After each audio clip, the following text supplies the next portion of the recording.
Mahirap siya pumulot ng... Magandang pumuli sa inyo lahat at welcome pumuli sa atin naman pong serbisyo publiko, ang ating pong kagapay. Kagapay, Siyempre. Mukhang hirap na hirap ka ng... Hindi, nahanap ko si upuan dito. Umano Nawawala eh. Tama-tama yan. Tanong natin mamaya kung paano magagamot yan with ozone therapy. Ganun ba? Oo. Parang sinasabi ko, may hilog ko palang nararamdaman. Di ba kasukasuan? Uric acid. Yes. Parang sige na, Attorney Waray Vasco. O sige. Magandang gabi mga kasambahay. Puno pa rin po ng serbisyo ang aming hatid mula sa impilang magdamdaming para sa bayan. Inibantabi si Ana Rentoy. Maray na banggi po. Again, the gorgeous Dr. Daisy Lynn Camitan. Thank you, Miss Annie. At salamat po sa Diyos sa ipinakalob sa atin upang makagawa ng mabuti sa kapwa. At asahan yung patuloy ng aming paglilingkod gaya ng ating segment. Mamaya po yan sa Masdan Mong Mga Bata. Ako po si Dr. Daisy Lynn Camitan. At sa ating pong pagbabalik ay mga kasama natin agad para makarami. Ha? Sa paglilingkod sa Attorney Roger Waray Vasco, pabigyan ng kasagutan ang bawat problema legal na dinudulog po sa ating segment na dinggin natin. Kasama niyo kami sa paghubog ng sa magandang kinabukasan at again sa kilos ni Mr. Public Service, Kuya Daniel Razon. Ako naman si Rolly Lakay Gonzalo at kami ang lagi ninyong mga Kaagapay!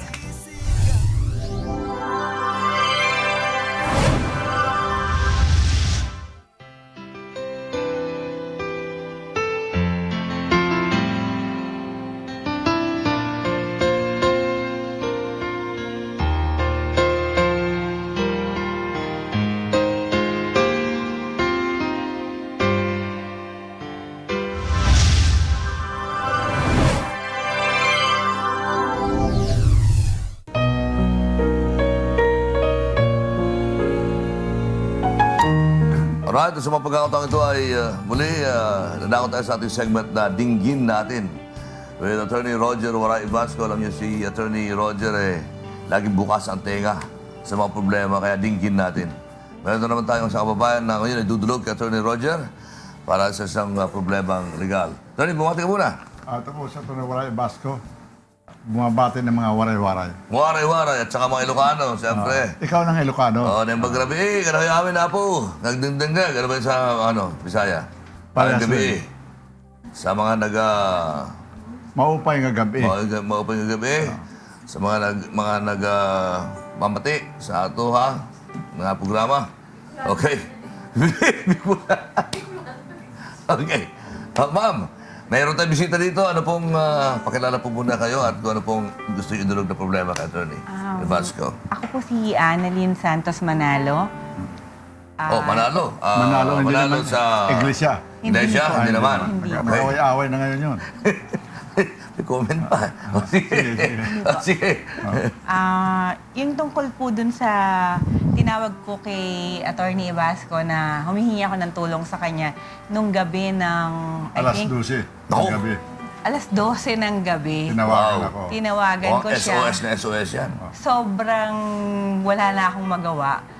Tumawag ako sa kanya dahil siya lang yung alam ko. Matagal ko na siyang kakilala. So, humingi ako ng tulong sa kanya dahil nga tungkol doon sa ospital na ayaw akong palabasin. Yung kotse ko nasa kanila. Kayo po yung ospital. Yes. Alam mo, Di ba may batas na dyan, Attorney? yun, ito, dala Hostage. ko. Hostage ng Dala-dala ka. pasyente. Ito, pag ikaw ay nasa emergency at saka hindi ka tinanggap ng hospital sapagkat wala kang deposit, may kaso na naman sila. Okay, pag tinanggap ka na, nagkaroon ka na ng medical operation or whatsoever, pagkatapos, may guarantee ka. Di ba? Sa palagay mo ikaw ay nagamot na o lalabas ka. At saka hindi ka pinalabas, in spite of your guarantee, may kaso rin sila. Ano yung guarantee, halimbawa? Kahit ano, basta o value. Ayun, Kotse. Yung kotse, sabi Kotse niya niya. na... Ano ba nangyari sa inyo, ma'am, if you don't mind? Sinugod ho ako sa emergency room kasi nag-80 over 50 yung blood pressure ko. So nagulat yung mga anak ko, nagulat.